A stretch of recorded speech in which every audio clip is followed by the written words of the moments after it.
Welcome to your November 2021 horoscope. My name is Cailin, and today I'm going to be covering the major transits for the month ahead using tropical astrology and the whole sign system. I strongly recommend that you watch your horoscope for your ascendant sign first and foremost because it will be the most accurate for you overall. Having said that, if you've got time to watch your sun and moon sign horoscopes as well, go for it because the sun sign horoscope will tell you more about your life goals and your career, whereas the moon sign horoscope will pertain more to your living circumstances and your family life. Now, I've got an exciting announcement to make. I am putting together 2022 horoscopes for all 12 zodiac signs. So these horoscopes will be super in-depth and you'll be able to purchase yours on sale if you buy during November or in the first 2 weeks of December. So these will retail for $16.99 US, but you'll be able to purchase yours on sale during that period of time for just $12.99. So please make sure you are subscribed to the channel and checking the website regularly because there will be an announcement once these are available for sale. And now let's dive into the November horoscopes. Hi Capricorn, Sun, Moon and Risings. Welcome to your November 2021 horoscope. Before I get into your horoscope today, I'm going to do something a little bit different and pull an animal spirit totem card just to see what energies are going to be with you for the month ahead. Okay, we've got the bat. All right, bats represent transformation and transition. Obviously, these are nocturnal animals and they're actually blind. If you've ever heard the term of blind as a bat, that's where that comes from. So this is all about you navigating your way forward using your other senses. So you may need to rely on spirituality and meditation and what you know to be true on a deep inner level rather than relying on what you can find in books or the advice that you receive from other people, because this is about you forging your way ahead based on your own instincts. So on the 30th of October, we saw Mars enter the sign of Scorpio, and Mars will be transiting Scorpio in your 11th house for the whole month, and it will be there until about mid-December. So with Mars transiting your 11th house, which represents your long-term goals and dreams, this is where you will be putting a lot of your energy and attention. Something to note when Mars transits the 11th house is that you may be experiencing disagreements or discord with friends, people in your wider network, or even older siblings. Mars is quite an aggressive and antagonistic planet, but in the sign of Scorpio, it's quite calculating. So you'll be able to actually put together a plan and execute it with precision. On the 7th of November, we will see Mercury joining Mars. So with both of these planets in your 11th house, there will be a lot of networking with other people. The 11th house represents communities and groups that we are a part of. So you may be putting a lot of energy and effort into some kind of community that you're in. Now, the 11th house is also connected to humanitarian causes. So with Mars in your 11th house and with Mercury here and ruling over your 9th house, this shows that you can be extremely vocal about your world beliefs and your own philosophical, religious, and spiritual beliefs. Now, you certainly will be focusing on what kind of legacy you want to leave. So this can see you forecasting for the future in terms of what you want to earn, what kind of salary you want to have, and what kind of goals you want to achieve in your life. Now, on the 4th or 5th of November, depending where you live in the world, there will be a new moon in Scorpio in your 11th house, and it will be in a wide conjunction with Mars. This new moon will also be in exact opposition with Uranus in Taurus in your 5th house, and it will be squaring your ruling planet Saturn in your 2nd house, and Saturn will be in Aquarius. New moons indicate a new beginning or a new chapter taking off somewhere in our lives. Now, given that this is occurring in your 11th house, which is quite a lucky house in astrology, this shows that you can put together a plan or set a new intention and achieve it and go right to the end of the line with it. And I'm saying this because the ruler of the new moon is together with the new moon. So Mars rules over Scorpio, which basically adds a lot of oomph to whatever new intention you are setting. Now, the 11th house is connected to our legacy or to building an empire. So you may be looking at how you can either build your own legacy or empire or expand the one that you already have. Now, you may be doing this by forming a new group or community. You may be organizing a large-scale event or a festival, or you may be building some kind of new app or a marketplace or a website, and this can basically involve many moving pieces at once. So I'm sure that whatever new system you are building, you will need to basically network with lots of other people, and it will take a lot of hard work and research and study. Now, in terms of the life cycle of this new goal that you're setting, it may take 6 months or even 18 months to achieve. So you'll want to look out for the full moon in Scorpio either in 6 months' time or the next one a year and a half later. Now, you may just be setting an intention to become financially independent, or you may be forecasting your future financial situation. And that's because the 11th house in astrology is one of the money houses. And the 11th house can also represent our pension or receiving rent, royalties, dividends, and so on and so forth. So you may be basically starting some new venture, which is going to lead to a passive or residual income later down the track. Now, something to note here with this square to your ruling planet in your second house is this perceived lack of resources. Your second house represents not just your finances, but your resources. And when we are looking at this square to your ruling planet Saturn, this represents some kind of challenge that you need to overcome. And that is basically the nature of squares, and Saturn as it is can represent obstacles and limitations and a rigid way of thinking. Now, Saturn represents you in this instance because it is your ruling planet. So you may be feeling like you will not have enough time to be able to carry out your plans. Saturn in astrology is known as Father Time. Well, actually, maybe this isn't astrology. This is more Greek mythology, because Saturn is also known as Kronos or Chronos for my Greek family playing along. Yes, I'm half Greek. So you may just feel like you don't have enough time in order to carry out these new intentions. With this opposition to Uranus in your 5th house, this can indicate that some kind of speculative risk is involved here. Uranus rules over your 2nd house, which represents your finances and your resources. So perhaps you actually have to make a sacrifice of your own personal time, and this could involve 5th house matters such as sacrificing how much time you spend with your loved one, sacrificing dating, sacrificing going on vacations or leisure time, or going to sporting events or any kind of party or event. Unless, of course, it's pertaining to networking and the kinds of things that you're trying to build with this legacy or this empire or this financial goal that you have. Now, this can show that yes, a financial risk may be present, but it can pay off in the long term. So basically, this square to Saturn in your 2nd house may indicate that you actually have to invest more money or take out a loan of some sort, or basically dip into resources which you weren't planning to touch in order to secure your future long-term wealth. Now, on the 10th of November, there will be an exact conjunction between Mercury and Mars in Scorpio in your 11th house. So your 11th house is super activated for the whole of November. This conjunction represents you forging and maintaining new connections. So Mercury represents networking, and the 11th house itself is connected to networking and events. And Mercury rules over your 9th house, which represents people of a different cultural background to you.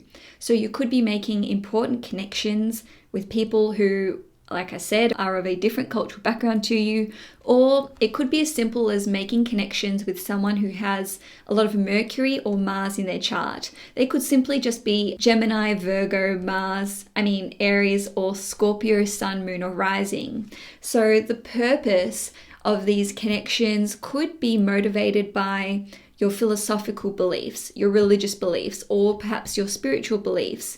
Given that Mercury rules over your 6th house, which represents your work environment and the health industry, it could be motivated by you wanting to work closely with this individual. Maybe you want to employ them. Maybe you want to be their employee. Or you could just be, working at a peer level. Now, perhaps you want to make these connections with people so that you can better the healthcare system in some way, shape, or form. Now, it doesn't have to be, represented by any kind of government. Maybe you're looking into holistic health, or perhaps you want to meet with like-minded individuals who are going to help you solve some kind of crisis or some kind of issue, which is another function of the 6th house.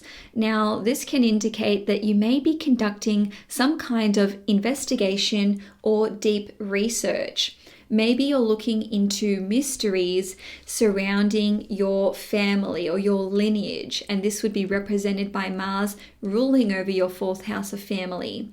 Maybe you're investigating your family's legacy as represented by Mars ruling over not just the 4th house, but your 11th house as well.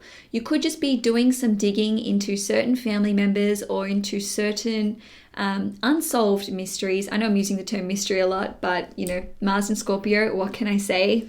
On a different level though, this conjunction between Mars and Mercury can indicate that you may be putting together some kind of database or website or an app, and this can be quite on trend, or you may just have your finger on the pulse, which is represented by the 11th house as it is. So it's about feeling what is yet to come and then following that instinct, kind of like the bat that we've got over here. So this could be a new app or a database or some kind of interconnected system which pertains to property and real estate as represented by Mars ruling over the 4th house. It could be related to family trees or one's heritage. Now, this doesn't have to be about your personal family tree or your lineage. This could be something to do with, a database which helps other people track down either deceased loved ones or people who are, not in connection or in communication with their family members.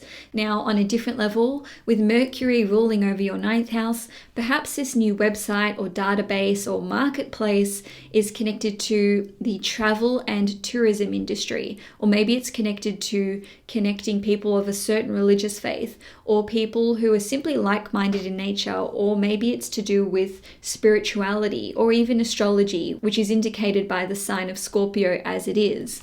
Now, the 11th house is connected to receiving rents, royalties, and dividends, and it's also associated with one's salary.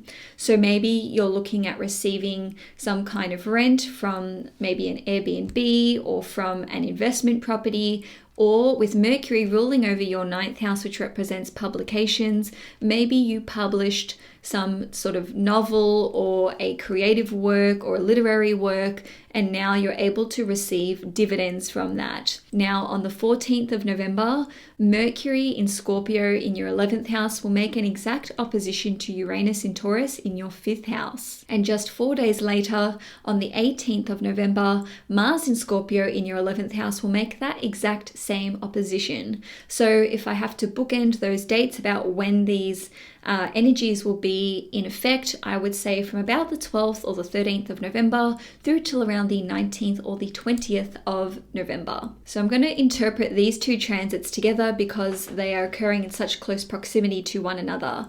This can see you doing the groundwork for this legacy that you want to leave. There may be an opportunity which arises that you have to act on extremely quickly. The reason I'm talking about speed and making haste is because Mercury and Mars are very fast moving planets, and Mars is associated with our reactions, and then of course this opposition to Uranus, which is literally the planet of sudden change, can just show some kind of opportunity bubbling up that you need to act on. Now, this may involve you investing in some kind of new commodity, and it could involve technology, it could involve a new invention or innovation or metals. Now, I'm saying this because the 11th house is associated with investing in commodities, and we want to look at what Mercury and what Mars rule over. So this is literally like tools, equipment, new technology, vehicles, things like engines, batteries, protective gear, and also filming equipment. So did I mention cameras? Anyway, cameras, microphones, and so on and so forth. Oh, and of course, like, digital technology, phones, laptops, etc. So you may be needing to make some kind of big purchase here. I would hazard a guess that you're going to be spending more than what you had initially anticipated. And that is because Uranus rules over things which happen unexpectedly, and Uranus rules over your second house of finances and resources. Now, if this is not necessarily about you making some kind of big purchase, this could be you proffering up your own resources that you already have, or your own valuables or possessions. And this could be in relation to, like I said, a legacy that you want to leave, or you could be contributing some of these resources. And look, it could be financial as well, but it could be towards some kind of group or community that you are a part of. Now, the 11th house is connected to anything that we invent ourselves. So this combination of Mercury and Mars shows a huge ability for you to invent something new or innovate something new. So again, I'm thinking about you building a new app, building a new website, putting together a database, or maybe you're looking at 3D printing. And this would be indicated by Mercury ruling over your 9th house, and the 9th house is connected to import and export, selling parts. It's also connected to printing. So that's another idea for you. Now, on a different level, the 11th house represents benefactors. So you may be joining forces with someone who becomes an investor in your business, or maybe you launch some kind of Kickstarter program. Now, if you are joining forces with another individual, once again, this person could be of a very different cultural background to you, or they could be Mercury or Mars dominant. Now, something to note with this is that people in your wider network, and yes, this could very well be your friends, may be jealous of you and what you were doing. So with this new venture that you may be looking at taking on, I would keep your cards quite close to your chest for the time being. Now, I'm saying this because Scorpio at its lowest vibration can represent jealous energy or possessive energy, and Mars being in Scorpio, which is the sign that it rules, together with Mercury, which represents information and communications, basically just indicate a recipe for harsh words or potentially bad financial advice. And this could be born from jealousy, like I said. Now, I'm saying this because Mercury and Mars are opposing Uranus in Taurus in your 5th house. Your 5th house represents your creative gifts and your talents. And Uranus itself represents having sudden downloads of information.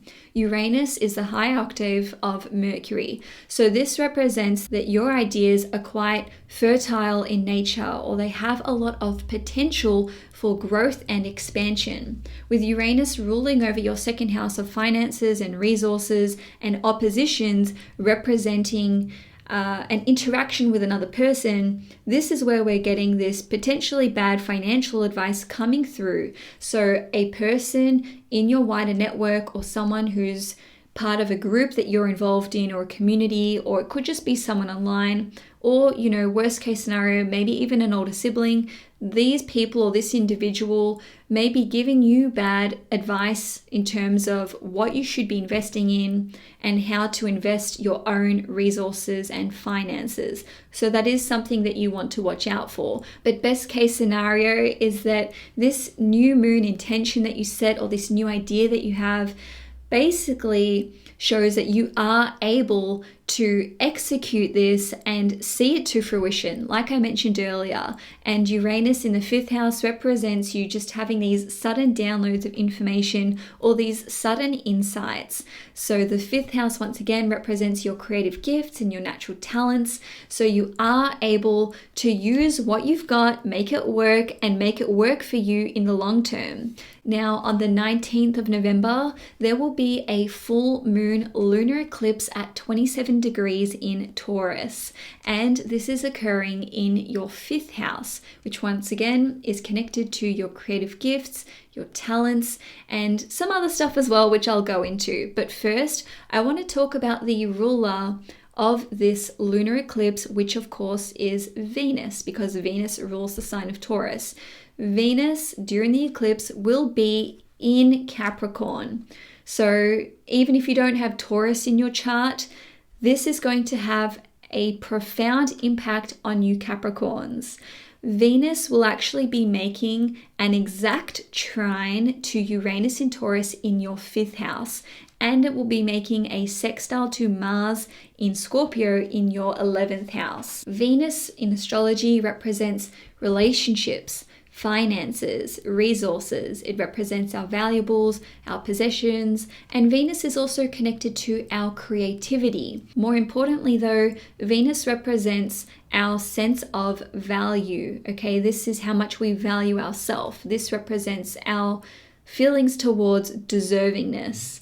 So with this full moon eclipse occurring in your 5th house of your creative gifts and talents, this shows that you can have an enormous breakthrough with regard to some kind of creative project, or perhaps this is to do with owning your own business. Uranus represents things happening very suddenly. So because Venus is making a trine, which is a very beneficial and harmonious aspect to Uranus, this shows that you can have a sudden windfall of abundance, especially because Uranus rules over your 2nd house of finances and resources. Now, on a different level, the 5th house represents our romantic life. So this can play out in a few different ways.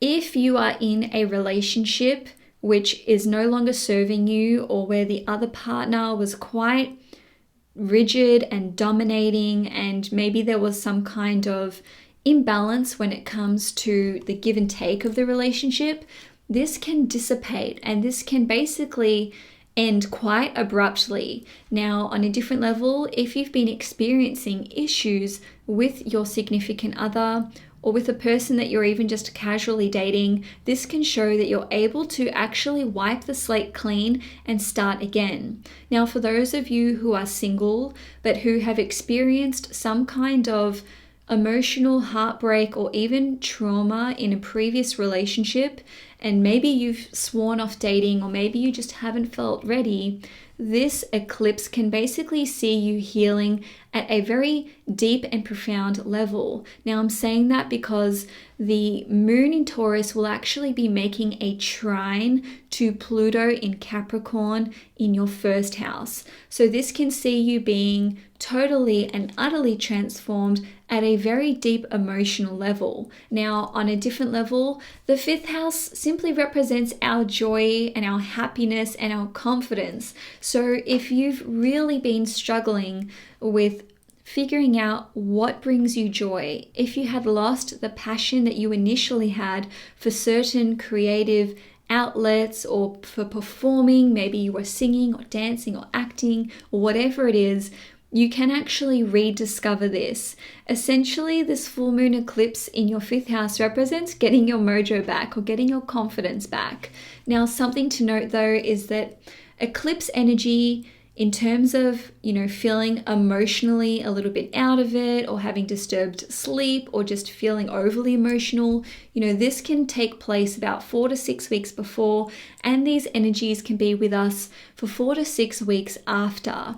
And certainly the closer that we get to the eclipse, which once again is on the 19th of November, the more we can feel restless, or we can feel a little bit uneasy. So that's something to just make a note of. But like I said, I do see this as being quite a powerful eclipse for you, where you will be able to be restored to your natural state of joy and happiness. Or even if you never felt like you had that, you can actually start afresh in that area. Now, lastly, with this full moon eclipse, the moon will be making a square to Jupiter in Aquarius in your second house. Now, squares, of course, represent a challenging aspect or something that we need to overcome.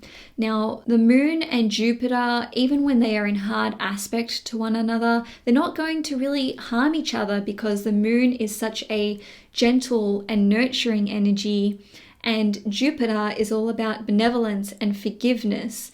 So you may actually feel quite overwhelmed by basically discovering or perhaps rediscovering your own innate self-worth, and you may have felt like you've been squandering certain resources away, or you may want to berate yourself for not having recognized your true greatness and your inner power earlier. But I don't want you to do that. I'm trying to basically get you to realize that whatever you went through, it was something that you needed to go through in order for your spiritual development to continue. And so Capricorn, that's all I have for you for November 2021. If you enjoyed this horoscope, please give it a thumbs up. If you'd like to see more content on this channel, please hit the subscribe button. Enjoy your month ahead and take care.